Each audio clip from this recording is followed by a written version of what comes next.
as I was driving here today to do the interview, I actually was thinking that this is a topic that no one really talks about.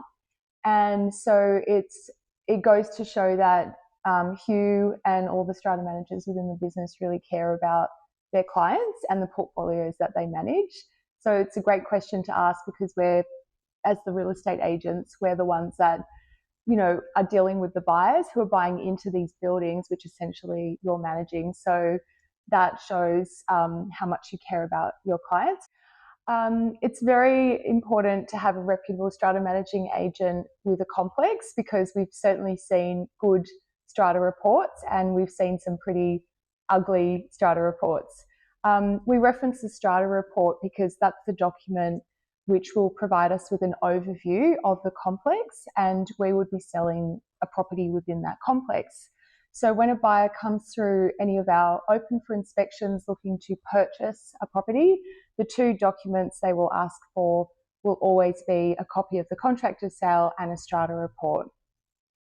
Some buyers will ask for a strata report even before inspecting a property. That's how important that report is to a potential buyer, because they want to know what they're getting into buying into the building. And I generally find that really what buyers are looking for is actually good management. They just want to see that the building has taken on an action plan, and it's a thought out plan where they've received quotes, you know, they've engaged in someone to do the works, and there's a quote in there and it's been budgeted for appropriately. So there's nothing that's extremely high or extremely low. It's actually just very well managed. So what they're looking for is just something that's as low risk as possible, because there's always something, you know, within a building. So the strata manager comes into that. They have a very significant role, because the strata committee will go to the strata manager for advice on how can we manage the situation within our building, and the strata manager will give them directions and advice on how to do that. If a strata manager provides the wrong advice or neglects something or lets it drag out for too long, that's when you can see major issues coming in a building, like major water penetration, rectification, where the costs are going to double over 5 years because it wasn't addressed, you know, early on. And that's where a buyer will go, right, number one, too expensive, special levies, too much for me, and number two, it doesn't look like this building's being managed very well. So do I want to buy into that stress? Is it worth it? I'm not sure. And then they would consider that into A, whether they move forward with the purchase of the property, and B, if they do, they're going to think about the price they offer that vendor. And often it will be lower. How does a strata manager impact the valuation of clients' properties when it comes to selling? And it's massive. Like, it's huge. Like I said, it's when we get phone calls, the two questions are, what's the price guide and how much are the outgoings? What are the strata levies? And then when they inspect it, it's, if I like the property, can you send me the contract and you send me the strata report? So it's up there.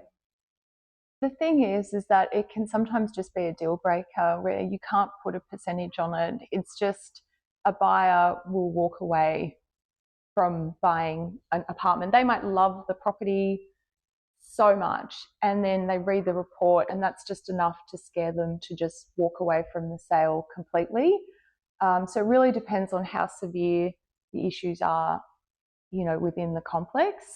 Others, yes, might discount it. So if it's a minor matter or there are some special levies that have been put in place quite urgently because it hasn't been managed with a gradual increase to build money in the capital works fund, then they might work out, well, this is how much it's going to cost me on the special levies, so I'm going to discount that plus some for the inconvenience and uncertainty. It takes years for a building to be managed well and to mitigate risk and be as best as it can be managed.